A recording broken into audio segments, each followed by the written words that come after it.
नमस्कार, आप देख रहे हैं अपना बिहार। आपके साथ मैं हूं शिप्रा झा और बुलेटिन में सबसे पहले बात करेंगे ऑपरेशन सिंदूर पर। आज सेना ने एक बार फिर से प्रेस ब्रीफिंग की और सेना ने कहा कि भारत ने 7 मई को आतंकी ठिकानों पर हमला किया था। हमारी लड़ाई आतंकवाद के खिलाफ है। पाक सेना ने आतंकियों को साथ दिया। हमारा एयर डिफेंस सिस्टम अभेद है। सेना ने रामचरितमानस का दोहा दोहराते हुए कहा, भय बिनु प्रीति ना होई। सेना ने कहा कि पहलगाम आतंकी हमले के बाद पाकिस्तान के पाप का घड़ा भर चुका था और इसलिए आतंकियों के ठिकानों पर हमला बेहद जरूरी था। सेना ने यह भी कहा कि हमारे इंटीग्रेटेड एयर डिफेंस सिस्टम को भेदना असंभव था। सेना आगे भी हर मिशन के लिए तैयार है, हर स्थिति से निपटने के लिए तैयार है। पाकिस्तान अपने नुकसान के लिए खुद जिम्मेदार है।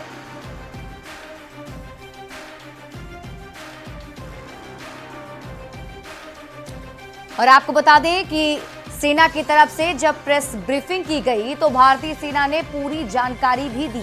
फैक्ट्स को सामने रखते हुए यह भी बताया किस तरीके से पाकिस्तान के अंदर घुसकर आतंकी ठिकानों को ध्वस्त किया गया और कैसे पाकिस्तान भी घुसने की कोशिश कर रहा था, जिसका करारा जवाब दिया गया।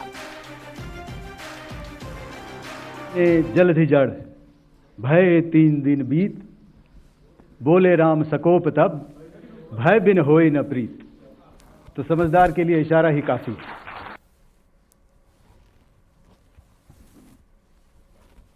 हमारी मिलिट्री के साथ साथ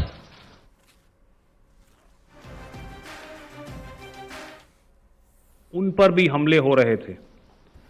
2024 में जम्मू सेक्टर में शिवखोरी मंदिर को जाते हुए यात्री और इस साल अप्रैल में पहलगाम में मासूम पर्यटक इस खतरनाक ट्रेंड के विशेष उदाहरण हैं। पहलगाम तक पाप का यह घड़ा भर चुका था। उसके बाद जो हुआ उसके बारे में हम कल विस्तार में बातचीत कर चुके हैं, क्योंकि आतंकियों पर हमारे सटीक हमले लाइन ऑफ कंट्रोल और इंटरनेशनल बाउंड्री को पार करे बिना किए गए थे। हमें पूरा अंदेशा था कि पाकिस्तान का वार भी बॉर्डर के उस पार से ही होगा। दोस्तों, हमारी लड़ाई आतंकवाद और आतंकवादियों के खिलाफ थी। इसलिए 7 मई को हमने केवल आतंकवादी ठिकानों पर ही हमला किया था। पर अफसोस इस बात का है कि पाकिस्तानी सेना ने आतंकवादियों का साथ देना उचित समझा और इस लड़ाई को अपनी लड़ाई बना ली। इस परिस्थिति में हमारी जवाबी कार्यवाही अत्यंत आवश्यक थी और इसमें उनका जो भी नुकसान हुआ वे खुद इसके लिए जिम्मेदार हैं। This brings me to the point, how have Indian forces managed to minimize the damage to both civilian and military infra in the country, in spite of the unrelenting efforts by the Pakistani forces? Most of you and the majority populace within the country have had a lot to say about the layered and integrated air defense systems put in place by the Indian Armed Forces, which includes the assets of the Indian Army, the Indian Navy, in addition to the primary air defense assets of the Indian Air Force. और अंत में यह मैं स्पष्ट शब्दों में कह देना चाहता हूं कि हमारी सभी मिलिट्री बेसेस और सारे इक्विपमेंट और सिस्टम्स ऑपरेशनल हैं और ज़रूरत पड़ने पर अपने अगले मिशन के लिए तैयार हैं और तत्पर भी हैं। तो बिहार की धरती से प्रधानमंत्री नरेंद्र मोदी ने जो ऐलान किया था उसे कर दिखाया है। पीएम मोदी के नेतृत्व में सेना ने पाकिस्तान में घुसकर आतंकियों को मिट्टी में मिला दिया। आतंकवाद के खिलाफ ऑपरेशन सिंदूर को लेकर बीजेपी सांसद संबित पात्रा ने प्रेस कॉन्फ्रेंस में कहा है कि ऑपरेशन पूरी तरह से सफल रहा और प्रधानमंत्री ने 24 अप्रैल को मधुबनी के मंच से आतंकियों को मिट्टी में मिलाने की जो सीधी चेतावनी दी थी उसे पूरा कर दिखाया है और सेना ने ऑपरेशन सिंदूर के जरिए पहलगाम हमले का बदला ले लिया है। जनता ने उस समय एक मांग रखी कि आतंकवाद के ऊपर हमला हो, हमें बदला लेना है पहलगाम के इस आतंकवादी हमले का। प्रधानमंत्री ने बिहार की भूमि से ऐलान किया और ये वादा किया कि मैं वादा करता हूं कि जो आपकी इच्छा है कि आतंकवाद के खिलाफ हमला होगा, हम पहलगाम के इस आतंकवादी हमले का बदला लेंगे। We will avenge the death of 26 people. प्रधानमंत्री ने कहा यह जो बदला होगा यह आतंकवादियों के कल्पना से बाहर का बदला होगा और जो बदला हुआ वो आतंकवादियों के कल्पना के बाहर का बदला था। प्रधानमंत्री जी ने कहा कि हम घुस के मारेंगे और मिट्टी में मिलाएंगे आतंकवादी के ठिकानों को, और आतंकवादियों के ठिकानों को प्रधानमंत्री नरेंद्र मोदी जी के निर्णय ने और हमारे सेना के अदम्य साहस ने मिट्टी में मिलाने का काम किया। और अब आपको पीएम मोदी का 24 अप्रैल का वो बयान सुनाते हैं जिसमें बिहार की धरती मधुबनी से पीएम मोदी ने आतंकवादियों को सीधी चेतावनी दी थी और कहा था कि आतंकियों की बची खुची जमीन अब मिट्टी में मिलेगी।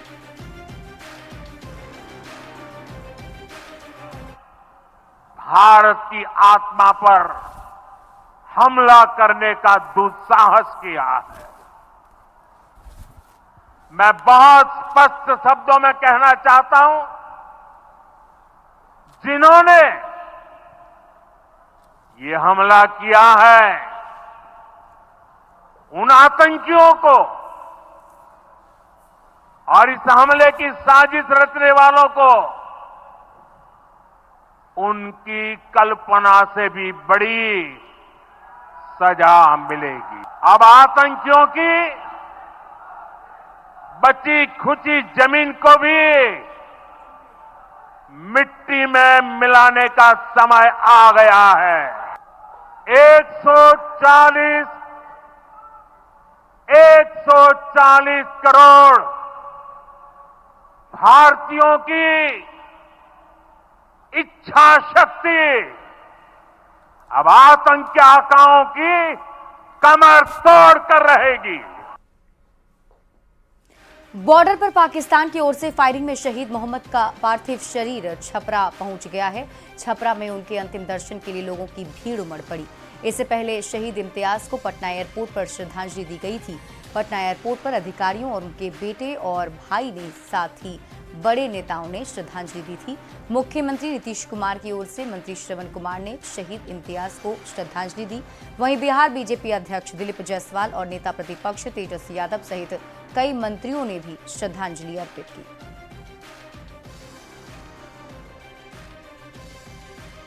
ये तस्वीर आपके टीवी स्क्रीन पर आपको दिखा रहे हैं जब पटना एयरपोर्ट पर शहीद जवान मोहम्मद इम्तियाज का पार्थिव शरीर पहुंचा तो उन्हें श्रद्धांजलि अर्पित करने के लिए बिहार के बड़े नेता पहुंचे हुए थे। सीएम नीतीश कुमार की ओर से श्रवण कुमार ने श्रद्धांजलि दी है। और ये दूसरी तस्वीर आपके टीवी स्क्रीन पर जो आप देख रहे हैं इसमें छपरा जब मोहम्मद इम्तियाज का पार्थिव शरीर पहुंचा तो देखिए किस तरीके से भारत माता जय के नारे लगाए जा रहे हैं। जो लोग हैं वो नम आंखों से उन्हें विदाई दे रहे हैं। आपको बता दें कि पाकिस्तान की तरफ से चल रही फायरिंग में शहीद हो गए हैं मोहम्मद इम्तियाज जो कि छपरा के रहने वाले थे और आज उनका पार्थिव शरीर पटना एयरपोर्ट पहले पहुंचा और उसके बाद छपरा पहुंचा है। छपरा में उनके जो परिजन हैं, गांव के जो लोग हैं, वो बड़े गर्व के साथ उनका पार्थिव शरीर लेकर भारत माता की जय के नारे लगा रहे हैं। पानी पर हम सब लोग को सिर्फ बिहार के लोगों का नहीं पूरे भारत के लोगों का गर्व है और ऐसे वीर शहीदों के प्रति हम श्रद्धांजलि अर्पित करते हैं। और इस संकट की घड़ी में उनके परिवारजनों के साथ न सिर्फ बिहार और बिहार के मुख्यमंत्री जी खड़े हैं बल्कि पूरा देश और देश के सरकार प्रधानमंत्री जी और सब लोग आज इस संकट के घड़ी में उनके परिवारजनों के साथ खड़े हैं। जो शहीद परिवार है उन परिवार के प्रति हम लोगों की संवेदना है और हम सब लोगों को उन पर नाज है कि देश के लिए उन्होंने अपनी जान को निछावर किया, देश की सुरक्षा के लिए। शहीद इम्तियाज जी छपरा गड़खा के रहने वाले हैं और हम सबको उन पर नाज है। बड़ी कुर्बानी उन्होंने दी और एक संदेश भी उन्होंने दिया है कि हमारे देश में अनेकता है और अनेकता में ही एकता है। एक बात तो है, देश के लिए अगर कुर्बानी देनी हो तो बिहारी कभी पीछे नहीं हटता है, हमेशा आगे रहता है। और देश ने एक जवान को खोया है। पाकिस्तान के नापाक इरादे अल्लाह कभी माफ़ नहीं करेगा ऐसे नापाक देश को और उसके शासक को। आतंकवादी पालना,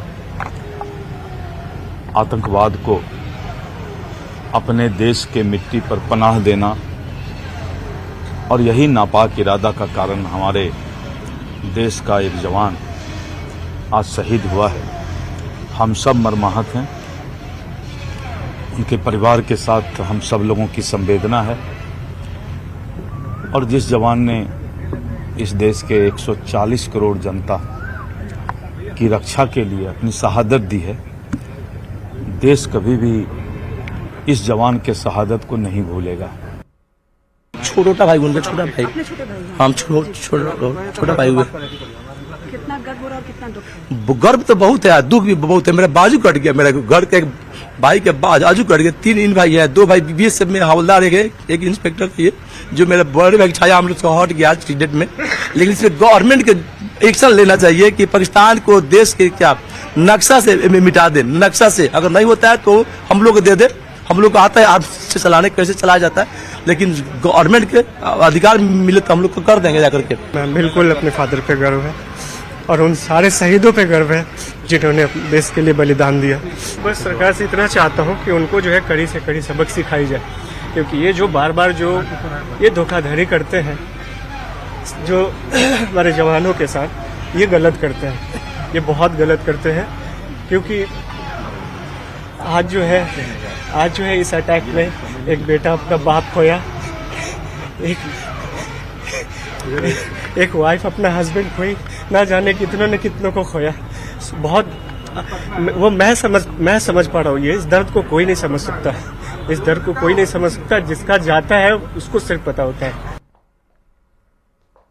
भारत पाकिस्तान के बीच संघर्ष विराम की घोषणा के बाद राहुल गांधी ने पीएम मोदी को पत्र लिखा है और कांग्रेस की तरफ से केंद्र सरकार से संसद का विशेष सत्र बुलाने की मांग की, ताकि विशेष सत्र में ऑपरेशन सिंदूर और सीज फायर और सीमा पर मौजूदा हालात पर चर्चा की जा सके।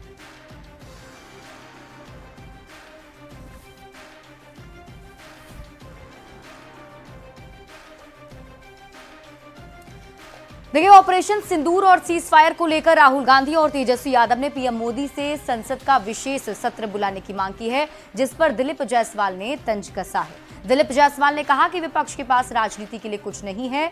उन्होंने तेजस्वी यादव पर तंज कसते हुए कहा कि पहले वे लैंड फॉर जॉब और चारा चोरी मामले में सवालों का जवाब दें। इन लोगों को देश पर दिमाग नहीं लगाना चाहिए। अपना लैंड फॉर जॉब स्कैम में जो है और चारा चोरी का इस सब का अपना काम करें, जवाब दें। इनको जो है उस सब पर दिमाग नहीं लगाना है। इनको तो दिमाग लगाना है जो देश को लूटे हैं, तो उसके बारे में वो न्यायालय में जवाब दें पहले। अभी देश से ज्यादा मतलब नहीं रखना। नहीं, इनको तो अपना जो लूटे हैं पहले, या तो लूटा हुआ पैसा सरकार को लौटा दें, तो उससे क्या है कि देश चलेगा अच्छा से। और ये सब क्या है, इस सब को तो कोई काम नहीं है। कांग्रेस के वरिष्ठ नेताओं ने राहुल गांधी और मल्लिकार्जुन खड़गे ने प्रधानमंत्री नरेंद्र मोदी को पत्र लिखकर संसद का विशेष सत्र बुलाने की मांग की है। अब इस पर राजनीतिक बयानबाजी भी तेज हो गई है। देश पाकिस्तान के खिलाफ, आतंकवाद के खिलाफ लड़ाई लड़ रहा है। उस समय सेना के मनोबल पर प्रश्न खड़े करते हुए राहुल गांधी, तेजस्वी यादव और कांग्रेस पार्टी और राष्ट्रीय जनता दल जैसे पार्टियां, ये कहीं ना कहीं सेना के मनोबल और देश के मूलभूत तत्वों को हतोत्साहित। और इसी बीच रुख कर लेते हैं बड़ी खबर की ओर। बड़ी खबर आपको इस वक्त बता दें, प्रधानमंत्री नरेंद्र मोदी आज रात 8 बजे देश को संबोधित करने वाले हैं। देश के नाम उनका आज का संदेश होने वाला है।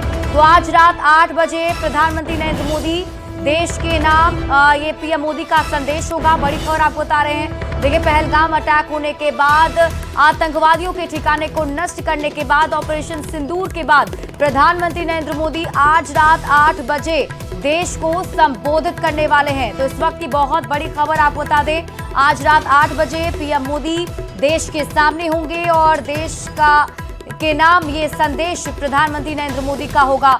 जिस तरीके से लगातार पाकिस्तान के खिलाफ बड़ी कार्रवाई भारतीय सेना की तरफ से की गई, एक एक जानकारी ऑपरेशन सिंदूर से जुड़ी हुई पहले प्रेस ब्रीफिंग के जरिए विदेश मंत्रालय की तरफ से दी गई और उसके बाद सेना की तरफ से भी पूरी जानकारी जनता के साथ साझा की गई है। तो ऐसे में अब देशवासियों को प्रधानमंत्री नरेंद्र मोदी आज रात 8 बजे संबोधित करने वाले हैं। यानी आज रात 8 बजे वो वक्त है जब पीएम मोदी देश को संबोधित करेंगे और देश के नाम प्रधानमंत्री नरेंद्र मोदी का ये संदेश होगा।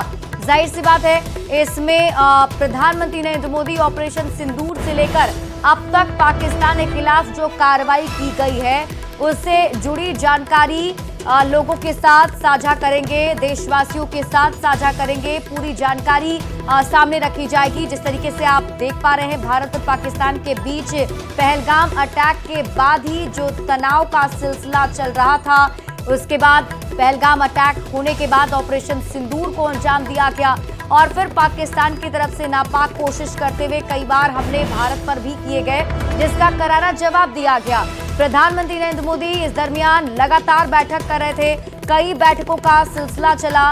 पीएम मोदी के साथ कई बड़ी बैठक विदेश सचिव ने की, विदेश मंत्री ने की। इसके साथ ही जो सेना के तीनों प्रमुख थे, उन्होंने बैठक में शामिल होकर प्रधानमंत्री नरेंद्र मोदी को पूरी जानकारी दी और उसके बाद एक एक करके देशवासियों के सामने प्रेस ब्रीफिंग करने के साथ ही जानकारी रखी गई थी। और आज प्रधानमंत्री नरेंद्र मोदी आज रात 8 बजे देश को संबोधित करेंगे और पीएम मोदी का देश के नाम ये संदेश होगा।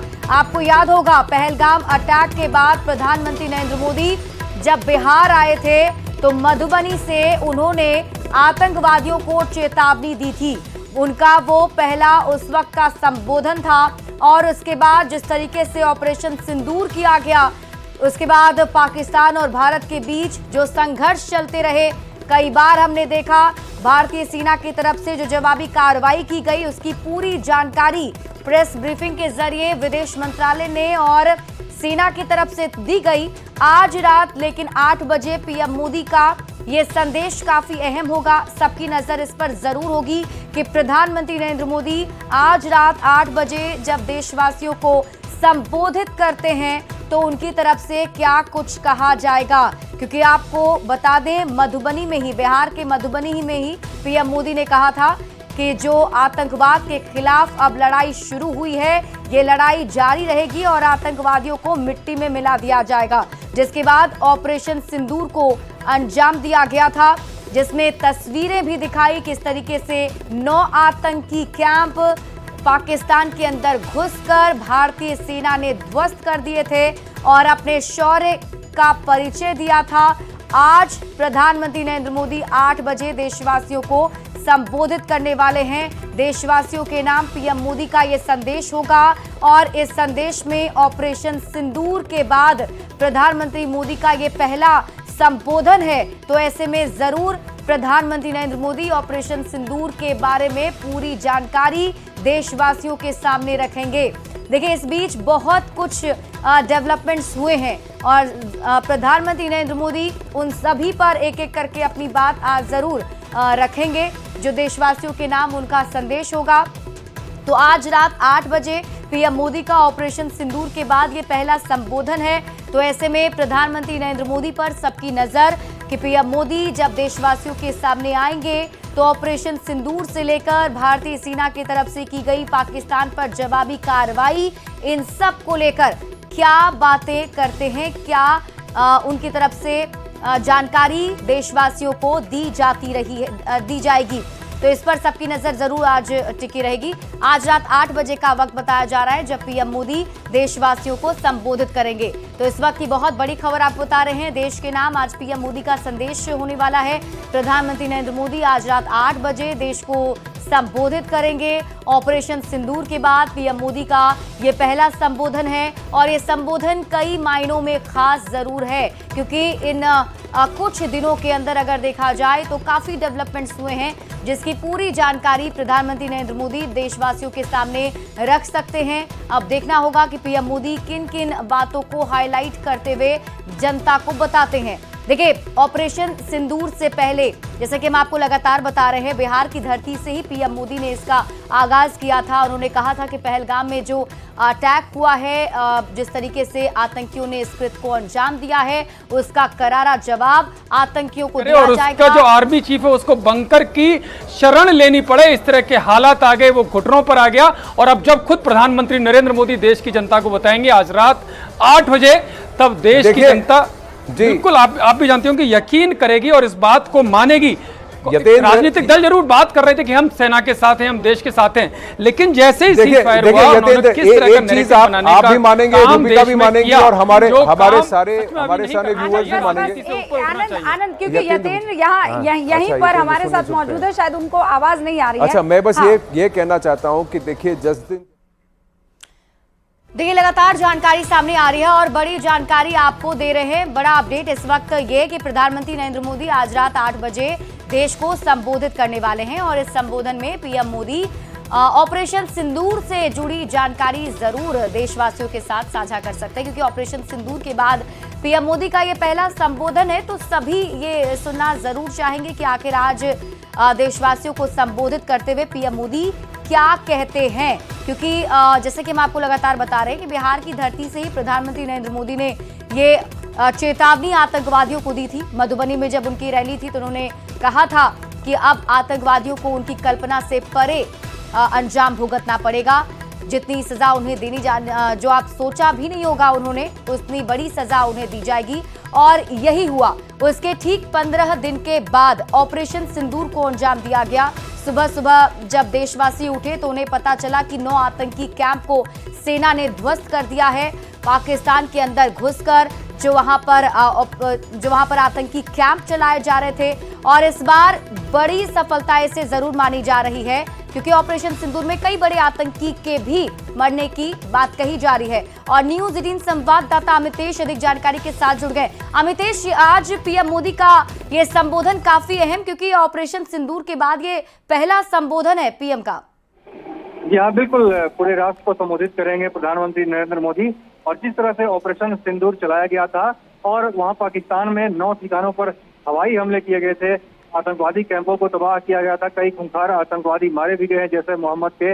उसके बाद लगातार जिस तरह से पाकिस्तान के साथ तनाव की स्थिति रही और पाकिस्तान के उकसावे की कार्रवाई के बाद भारत की तरफ से जो टफ डिसीजन लिया गया, वहां के एयरबेस को तबाह किया गया और पाकिस्तान ने जैसे घुटने टेका, किस तरह से उसके बाद पूरी स्थिति रही, उसको लेकर लगातार प्रधानमंत्री उस समय से देखा जाए तो हर चीज को, एक एक पल को, एक एक स्टेप को मॉनिटर कर रहे थे। लेकिन जब ऑपरेशन सफल हो गया है पूरी तरह से, तो उसके बाद आज प्रधानमंत्री राष्ट्र को संबोधित करेंगे और सीधे देश की जनता को, देश को भरोसा दिलाने की कोशिश करेंगे किस तरह से हमने एक सफल ऑपरेशन को अंजाम दिया है और आतंकवादियों को और पाकिस्तान को, दोनों को घुटने के बल हमने लाया है।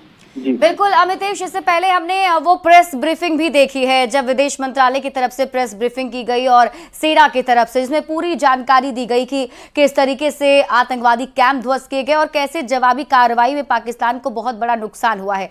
क्या ये भी माना जाए कि पीएम मोदी इससे जुड़ी भी कुछ जानकारी फैक्ट्स के साथ देशवासियों के सामने रख सकते हैं? जी हाँ, बिल्कुल, हर उस बिंदु को बताने की कोशिश होगी, क्योंकि विपक्षी दलों की तरफ से भी लगातार ये मांग की जा रही है और देश में एक तबका है जो कि लगातार मोदी विरोध के नाम पर अपने एजेंडे को चलाता रहता है। उन तमाम लोगों को भी एक तरह से जरूर जवाब देने की कोशिश की जाएगी जो लगातार प्रोपेगेंडा फैला रहे हैं। निश्चित रूप से प्रधानमंत्री के भाषण में जो राष्ट्र के नाम जो संबोधन होगा, उस संबोधन में हर उस मुद्दे पर बात होगी और स्पष्टता के साथ भारत सरकार के रुख को रखा जाएगा, किस तरह से सेना ने तमाम गतिविधियों को, अपने एक्शन को, ऑपरेशन को अंजाम दिया है और उसमें सरकार की किस तरह की भूमिका रही। क्योंकि अब तक देखा जाए तो लगातार सर्वदलीय बैठक की मांग की जा रही है, विशेष सत्र की मांग की जा रही है राहुल गांधी की तरफ से, विपक्ष के दूसरे नेताओं की तरफ से। तो एक तरह से सबका जवाब दिया जाएगा और राष्ट्र के नाम संबोधन में निश्चित रूप से देश के सभी 140 करोड़ लोगों को इस बात का इंतजार रहेगा किस तरह से प्रधानमंत्री हर बिंदु पर आज अपनी बात रखते हैं और डिटेल्स बात रखते हैं, और खासतौर से विपक्ष के उठाए गए तमाम सवालों का भी एक तरह से कहें तो अप्रत्यक्ष तौर पर इसमें जवाब भी मिल जाएगा। जी बिल्कुल अमितेश, क्योंकि प्रधानमंत्री नरेंद्र मोदी खुद ही सब कुछ मॉनिटर कर रहे थे। हमने वो वीडियो भी देखा जब ऑपरेशन सिंदूर अंजाम दिया जा रहा था, तो उस पर भी प्रधानमंत्री मोदी की नजर थी। वो खुद पीएम आवास पर बैठकर वो सब कुछ देख रहे थे और उसके बाद भी जो जवाबी कार्रवाई पाकिस्तान पर हुई उससे भी उन्होंने खुद मॉनिटर किया है। तो क्या लगता है कि कुछ और भी विशेष बातें पीएम मोदी देशवासियों के साथ रख सकते हैं, क्योंकि वो पूरे देशवासियों को एक परिवार के तौर पर देखते, तो परिवार के सामने कुछ और बातें साझा कर सकते हैं? देखिए, जो डे बाय डे ऑपरेशन का डिटेल्स रहा वो सेना की तरफ से लगातार दिया जाता रहा। फिर पिछले 2 दिन से DGMO जो है, डायरेक्टर जनरल मिलिट्री ऑपरेशन, तीनों सेना के जो DG हैं उनकी तरफ से लगातार जानकारी साझा की जा रही है। फॉरेन सेक्रेटरी की तरफ से तमाम जानकारियां साझा की जाती रही हैं। तो सरकार की तरफ से देखा जाए तो अपने पक्ष को देश के सामने और पूरी दुनिया के सामने रखा जा चुका है, लेकिन फिर भी सरकार के तरफ से अपनी बात रखने की कोशिश होगी। खास सीधे प्रधानमंत्री नरेंद्र मोदी को लेकर के जो विपक्ष के लोग सवाल खड़े कर रहे हैं, तो मुझे लगता है कि उस तरह से एक जवाब देने की कोशिश भी होगी और जो आज संबोधन होगा उसमें निश्चित रूप से विपक्ष के लोगों को भी जवाब मिल जाएगा, जो तमाम कई इशू पर सवाल खड़ा कर रहे हैं, कोई तुलना अलग अलग लोगों से कर रहा है, और निश्चित रूप से हर बात का जवाब आज मिल जाएगा कि इस तरह से सफलतापूर्वक हमने अंजाम दिया। और एक संदेश जरूर छिपा होगा आज के संबोधन में कि आने वाले दिनों में भी अगर पाकिस्तान की तरफ से कोई भी उकसावे की कार्रवाई होती है या आतंकवादियों द्वारा कोई कार्रवाई होती है तो ठीक उसी तरह से जवाब दिया जाएगा और मुंहतोड़ जवाब दिया जाएगा। तो निश्चित रूप से देश के 140 करोड़ लोगों को, जिसको अपना परिवार मानते हैं, उनको भरोसे में लेकर के उन्होंने इस ऑपरेशन को अंजाम दिया है और निश्चित रूप से अब आज उसी के बारे में अपने देशवासियों को संबोधित करेंगे और लोगों से रूबरू होंगे, सबके विश्वास को जीतने की कोशिश। अमितेश, आप हमारे साथ बने रहिए, मैं आपके पास वापस लौटूंगी। हमारे साथ वरिष्ठ पत्रकार अभिरंजन कुमार जी जुड़ गए हैं। अभिरंजन जी, स्वागत है आपका। और जरा ये बताइए कि आज रात जब पीएम मोदी का ये संबोधन होने जा रहा है, चूंकि ऑपरेशन सिंदूर के बाद ये पहला संबोधन है तो सबकी नजर इस पर जरूर है, क्या लगता है पीएम मोदी आज किन किन बातों को देशवासियों के सामने रख सकते हैं? निश्चित रूप से देखिए, सेना ने जो एक बहुत ही सक्सेसफुल ऑपरेशन किया है उसके बारे में तो प्रधानमंत्री बात करेंगे ही करेंगे, जहां तक मैं समझता हूं। चूंकि एक सीज फायर जो है राष्ट्रपति ट्रंप के एक ट्वीट के बाद किया गया, तो उसको लेकर भी देश में बहुत तरह के सवाल थे, बहुत लोगों में निराशा भी थी कि हमारी सेना जब इतना आगे बढ़ रही थी, पाकिस्तानी आर्मी को बहुत तगड़ी चोट उसने दी, बहुत सारे सैन्य ठिकानों पर बहुत नुकसान भी पहुंचाया, आतंकवादी ठिकानों को भी सक्सेसफुली बिल्कुल जो है पॉइंटेड तरीके से उसको ध्वस्त किया और पाकिस्तान में दहशत का, अफरा-तफरी का माहौल बन गया। ऐसी परिस्थितियों में अचानक ऐसी क्या बात हो गई कि भारत सरकार को सीज फायर पर सहमत होना पड़ा। तो इस चीज को लेकर भी देश के लोगों के मन में बहुत सारे सवाल हैं। मुझे लगता है कि प्रधानमंत्री जी इन सवालों को शांत करने की कोशिश कर सकते हैं आज अपने संबोधन में। जो लोगों के मन में शंकाएं हैं उन शंकाओं का समाधान करने की कोशिश कर सकते हैं। और मेरा ये भी ख्याल है कि वो ये भी बात करेंगे कि पाकिस्तान को जो है के बारे में हमारी जो नीति है, जो पहले से चली आ रही नीति है, वो नीति हमारी बदली नहीं है। एक सीज फायर से कोई गलत संदेश देश में नहीं जाना चाहिए। अगर पाकिस्तान ने दोबारा हिमाकत की तो हम फिर से उसको करारा जवाब देंगे। आतंकवाद के मुद्दे पर भारत कोई समझौता नहीं करेगा। जैसा कि सीज फायर की शर्त में भी कहा जा रहा है कि ये बात कही जा रही है कि आगे से यदि कोई भी आतंकवादी घटना होगी तो भारत उसको युद्ध की कार्रवाई की तरह से मानेगा। तो मुझे लगता है कि देश के मजबूत इरादों के बारे में, सेना की जो पराक्रम और शौर्य जो सेना ने दिखाया उसके बारे में, और देश के लोगों के मन में जो शंकाएं हैं उन शंकाओं के समाधान के बारे में, इन सारी चीजों के बारे में प्रधानमंत्री मोदी आज रात में बात कर सकते हैं। बिल्कुल, इससे पहले भी अगर देखा जाए अभिरंजन जी, पहले कूटनीतिक तौर पर एक बड़ा फैसला भारत सरकार की तरफ से लिया गया, 5 बड़े एक्शन पाकिस्तान के खिलाफ लिए गए थे जिनमें सिंधु जल समझौता भी शामिल रहा। और अब चूंकि सीज फायर हो चुका है तो क्या उन फैसलों को, क्योंकि अभी तक तो यही कहा जा रहा है कि वो बरकरार रहेंगे जो पहले से फैसले लिए गए हैं, क्या उसको लेकर भी पीएम मोदी कुछ बातें बता सकते हैं? देखिए, निश्चित रूप से उनकी भी चर्चा की जा सकती है। पाकिस्तान के खिलाफ जो भी कदम उठाए गए हैं अभी तक, क्योंकि प्रधानमंत्री का इससे पहले सिर्फ एक बयान है जो मुख्य रूप से जो एक मधुबनी की रैली में उन्होंने कहा था और दूसरा मन की बात में उन्होंने कहा था जी। तो कुल मिलाकर 2 उनके सार्वजनिक बयान हैं और उसके बाद जो कुछ भी हुआ है वो उनकी बैठकों में उन्होंने अपने अधिकारियों के साथ, मंत्रियों के साथ ही शेयर किया होगा, देश की जनता के साथ उन्होंने शेयर नहीं किया है। तो जो भी कार्रवाइयां की गई हैं पाकिस्तान के खिलाफ, निश्चित रूप से उन कार्रवाइयों के बारे में भी जवाब दे सकते हैं। और ये जो आपका सवाल है बिल्कुल वाजिब है कि ये जो सैंक्शंस हैं या जो भी कदम उठाए गए सिंधु जल समझौते को होल्ड करने जैसे, ये कब तक बरकरार रहेंगे? तो निश्चित रूप से देखो, ये तो अभी बरकरार रहेंगे क्योंकि पाकिस्तान के साथ जो तनाव है वो तनाव खत्म नहीं हुआ है। आतंकवाद के मुद्दे पर भारत की जो चिंताएं हैं वो चिंताएं खत्म नहीं हुई हैं। पाकिस्तान की तरफ से जिस तरह का आश्वासन, एक भरोसेमंद आश्वासन मिलना चाहिए, उस तरह का आश्वासन नहीं मिला है। और जिसको कि हमारी आर्मी ने भी लगभग युद्ध जैसी स्थिति कल के प्रेस कॉन्फ्रेंस में भी कहा था, आज की प्रेस कॉन्फ्रेंस में भी साफ है कि ये पाकिस्तान के साथ लगभग युद्ध जैसी स्थिति एक कायम हो गई थी जी। तो इन सब चीजों पर पाकिस्तान का कोई बहुत सकारात्मक आश्वासन नहीं दिखाई देता, इसके बावजूद कि वह सीज फायर के लिए तैयार हुआ है या सीज फायर के लिए उसने गुहार लगाई है। तो जो सैंक्शंस हैं या जो कदम उठाए गए हैं प्रतिबंधात्मक, वो सारे कदम तो देखिए अभी जारी रहेंगे। लेकिन मैं ये समझता हूँ कि सब कुछ पाकिस्तान के रवैये पर निर्भर करता है। पाकिस्तान स्वाभाविक तौर पर जो है एक दुश्मनी पालकर रखने वाला देश नहीं है। भारत जो है शत्रुता को मन में पालकर बैठे रहने वाला देश नहीं है। लेकिन जरूर से शांति की वकालत करता रहा है और पाकिस्तान यदि ठोस आश्वासन देता है आने वाले समय में कि हम शांति की नीति पर आपके साथ चलने के लिए तैयार हैं। ठीक है, आप बने रहिए हमारे साथ। देखिए, हम चर्चा कर रहे हैं कि प्रधानमंत्री क्या कह सकते हैं और कैसे वो संबोधित करेंगे। इस वक्त हमारे साथ रिटायर्ड ब्रिगेडियर प्रवीण कुमार जी जुड़ चुके हैं। प्रवीण जी, देखिए, जो उम्मीद जताई जा रही थी कि प्रधानमंत्री नरेंद्र मोदी जनता से कनेक्ट करेंगे, वो खबर आ गई कि रात 8 बजे प्रधानमंत्री राष्ट्र को संबोधित करेंगे। क्या बातें हो सकती हैं जो प्रधानमंत्री रख सकते हैं? सबसे पहले आप सभी को, जो हमारे श्रोता और दर्शक हैं, और आप सबों को जय हिंद। मेरे विचार में प्रधानमंत्री जी वही बताएंगे जो अभी तक वो बोलते आ रहे हैं और ये पूरे प्रकरण में कैसे चीजें अनफोल्ड हुई हैं और कैसे हमारे केंद्रीय नेतृत्व ने हमारी सैन्य लीडरशिप को, मिलिट्री लीडरशिप को कैसे एक स्वतंत्रता दी। उन्होंने एक गाइडलाइन दिया कि मैं ये चाहता हूं और कैसे करना है, ये आर्म्ड फोर्सेज का काम है। तो इन्हीं चीजों को वो बताएंगे कि हमारा देश एक जिम्मेदार देश है, जिम्मेवारी के साथ हम कार्य करते हैं। हमारी इकोनॉमी बेशक अच्छी हो गई है, 4th पोजीशन में, हमारी सैन्य शक्ति 4th पोजीशन में है, लेकिन इसके साथ साथ हम रोग स्टेट नहीं है। हम जिम्मेवारी के साथ कोई भी कार्य करते हैं। हम अब अपने ऊपर किसी तरह का आतंकवादी घटनाओं को बर्दाश्त नहीं करेंगे।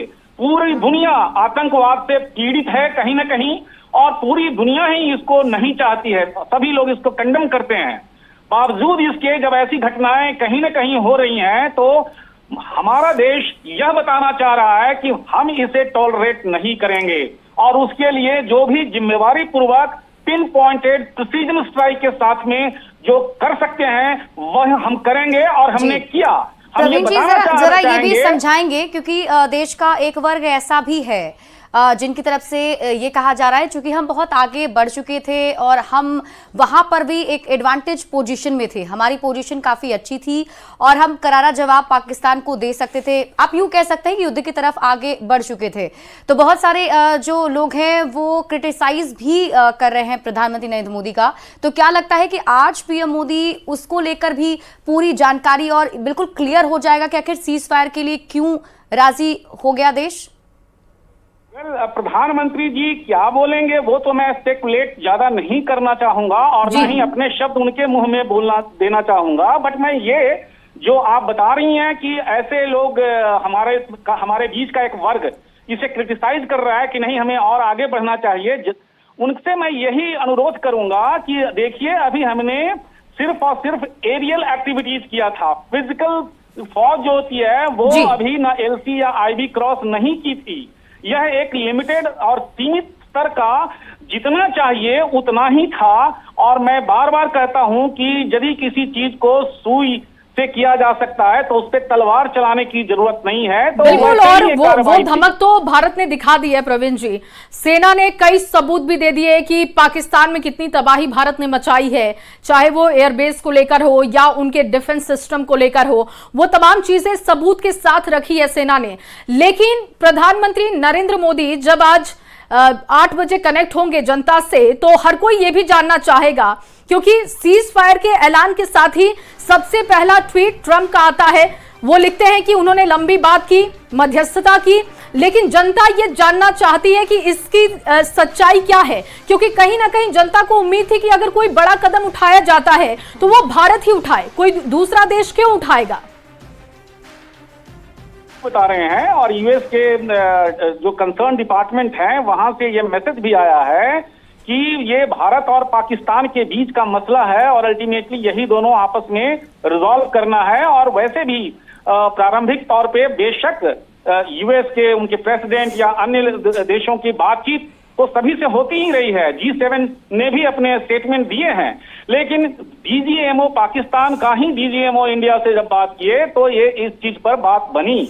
और मैं दोबारा फिर कहना चाह रहा हूं यही कि प्रधानमंत्री जी यही कहना चाहेंगे कि हमारे पास मिलिट्री माइट है, शक्ति है, सैन्य शक्ति हमारी है, हम कैपेबल हैं, कैपेबिलिटी है हमारे पास, सब कुछ है करने की ताकत, लेकिन चूंकि अभी हमने उस एक नापा तुला रिस्पॉन्स ही देना था। अब आप ही बताएं, अभी बता रही थी आप उसके मिलिट्री बेस उसके जो एयरफोर्स का जो बेस है, एयर बेसेस हैं, उनको हमने तबाह किया, उसके एयर डिफेंस सिस्टम को और तबाह यूं ही नहीं किया सिर्फ क्या बोलते हैं जो एलसी से 3-4 किलोमीटर, नहीं, डीप इनसाइड रावलपिंडी, लाहौर, ऐसी ऐसी जगहों में हमने उनको टारगेट किया और सफलतापूर्वक उनको बर्बाद किया।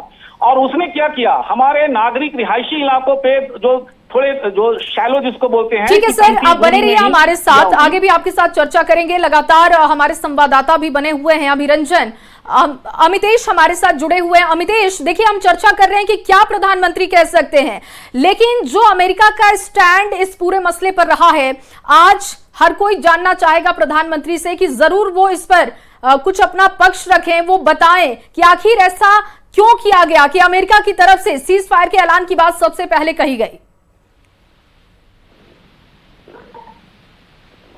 हेलो, क्या आपका सवाल मुझसे है? जी अमितेश, आपसे मेरा सवाल है। लगता है अमितेश हमारे साथ शायद कनेक्ट नहीं हो पा रहे हैं। अभिरंजन जी वरिष्ठ पत्रकार हमारे साथ बने हुए हैं। अभिरंजन जी, आप ही थोड़ा ऐसे क्लियर और कर सकते हैं, क्योंकि बार बार अमेरिका का नाम इसलिए सामने बीच में आ जा रहा है क्योंकि डोनाल्ड ट्रंप का ही वो ट्वीट सामने आया सबसे पहले, और आप देख भी पा रहे होंगे कि क्रेडिट लेने की कोशिश भी डोनाल्ड ट्रंप कर ही रहे हैं कि दोनों देशों के बीच में जो अभी शांति है वो उनकी वजह से है। तो इसको लेकर भी बहुत कंफ्यूजन देशवासियों के बीच में, तो क्या लगता है पीएम मोदी इसे आज क्लियर कर पाएंगे?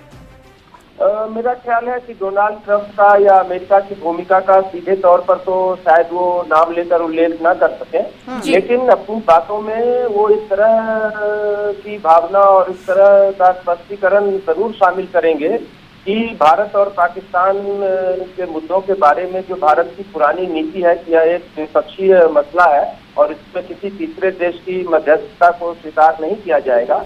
मुझे लगता है कि इस बारे में वो जरूर भारत की स्थिति को स्पष्ट कर सकते हैं कि हमारी पुरानी नीति में सैन्य में कोई फर्क नहीं आया है। लेकिन चूंकि होता यह है कि ट्रंप ने, देखिए, चाहे उनकी जो भी भूमिका रही है और जब भी इस तरह के दो देशों के बीच में तनाव का स्थिति बन जाती है तो दुनिया के कुछ अन्य प्रभावशाली देश उसमें रोल प्ले करते ही है। अभी आप जानती हैं कि रूस और यूक्रेन के बीच युद्ध चला, या इजराइल फिलिस्तीन में युद्ध चल रहा है, कहीं ना कहीं उसमें भारत की भी भूमिका होती है, किसी बातचीत को इनिशिएट करने में या कोई संदेश पहुंचाने में या शांति का संदेश स्थापित करने में भूमिका होती है।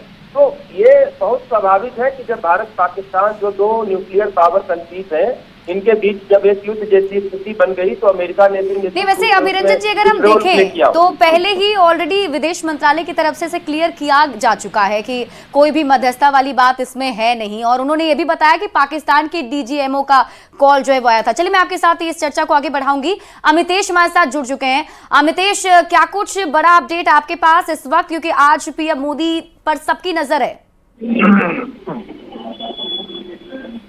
देखिए, निश्चित रूप से प्रधानमंत्री नरेंद्र मोदी के ऊपर सबकी नजर है, और आज जो उनका संबोधन होगा, राष्ट्र के नाम संबोधन होगा, तो निश्चित रूप से इसमें जो सूत्र बता रहे हैं उसके मुताबिक कि इसमें सभी को जवाब होगा। एक तरह से जो लोग सवाल खड़ा कर रहे हैं, खासतौर से विपक्ष के लोगों की तरफ से सवाल खड़ा किया जा रहा है, और खासतौर से जो लोग 1971 से तुलना कर रहे हैं, इंदिरा गांधी से तुलना कर रहे हैं, वो लोग ये बात भूल जाते हैं कि किस तरह से पिछले 10 सालों में भारत के नीति में, भारत की रणनीति में कैसे परिवर्तन आया। 2014 के पहले क्या था, किस तरह से 26/11 का हमला हुआ, उसके बाद भारत सरकार का अप्रोच कितना शिथिल था, हम लोग उस तरह से रिएक्ट नहीं कर पाए जो हमें करना चाहिए था। लेकिन निश्चित रूप से तमाम इश्यूज को लेकर के जो सवाल लोग खड़ा करने वाले हैं, उनको एक तरह से जवाब मिल जाएगा। प्रधानमंत्री सीधे देश की जनता से रूबरू होंगे, और निश्चित रूप से उनका भरोसा हमेशा, देश की जनता का भरोसा प्रधानमंत्री नरेंद्र मोदी पर रहा है। 140 करोड़ जनता को लेकर के लगातार उनका संबोधन रहा है शुरू से, और प्रधानमंत्री की तरफ से आज जो बात कही जाएगी उसमें विपक्ष को भी एक तरह से जवाब मिल जाएगा जो लोग सवाल खड़ा कर रहे हैं।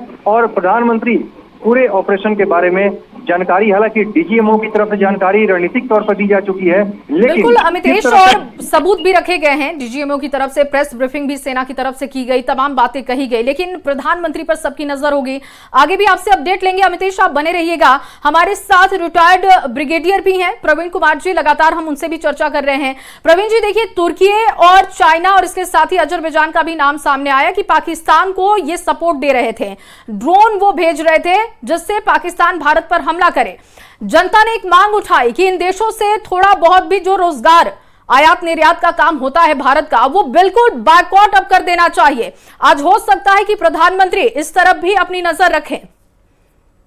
प्रधानमंत्री जी इस तरफ नजर रखेंगे, हो सकता है इसको सीधे संबोधित करके खुलेआम अनाउंस न करेंगे कि हम किसके अगेंस्ट में क्या एक्शन लेंगे, क्योंकि अभी हमारे सामने पाकिस्तान है और अभी तुर्की और ये चाइना, ये अभी शायद उसको थ्रेशहोल्ड के अंदर में रखेंगे। मैं तो यही बात बताना चाह रहा था कि देखिए, चाइना ने कब खुल करके सपोर्ट दिया, जब सीज फायर का डिक्लेरेशन हो गया।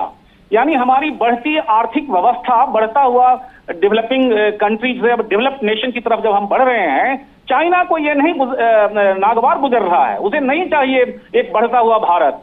तो इसलिए जो जैसे दीपक जब बुझते रहता है उसमें घी डालते हैं, वही ये स्टेटमेंट देकर के उसने ऐसा कार्य किया ताकि पाकिस्तान सीज फायर को वायलेट करता रहे और उसमें न माने।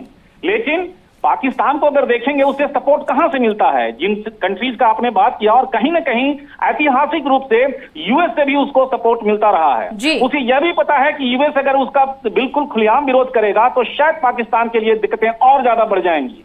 और इसीलिए जब मिस्टर डोनाल्ड ट्रंप ये बताते हैं कि हमने भी पाकिस्तान को के नेतृत्व को बताया है, उन्होंने मध्यस्थता नहीं की है, उन्होंने उनको भी बताया है और हमारे लोगों से भी बात की है। तो एक तरह से दोनों को एक निगोशिएशन टेबल पे सीज फायर की चीजें बातचीत करने के लिए निगोशिएशन टेबल पे जाने के लिए उन्होंने प्रस्ताव दिया है। बाकी मध्यस्थता ऐसा कुछ नहीं है कि उन्होंने आया और मध्यस्थता के लिए वही। देखिए, और खबर प्रवीण जी ये भी आज हर कोई ये भी जानना चाहेगा, क्योंकि बात ये सामने आई कि सीज फायर तो किया जा रहा है, लेकिन भारत ने अपनी शर्तों के साथ, सशर्त भारत ने सीज फायर पर राजी होकर इसे खत्म किया। लेकिन आज और प्रधानमंत्री इस पर नजर डाल सकते हैं कि कैसे जल सिंधु समझौते की बात हो, शार्क वीजा हो, इसको कब तक कंटिन्यू रखा जाएगा ताकि पाकिस्तान पर एक कंट्रोल बना रहे। बिल्कुल ठीक बताया आपने, और वो इसीलिए सीज फायर के जो डीजीएमओ लेवल के टॉक थे उसके ये कंटेंट नहीं थे, बिकॉज हमारा वो मिलिट्री ऑपरेशंस की बातचीत हो रही थी, सीज फायर की बात हो रही थी।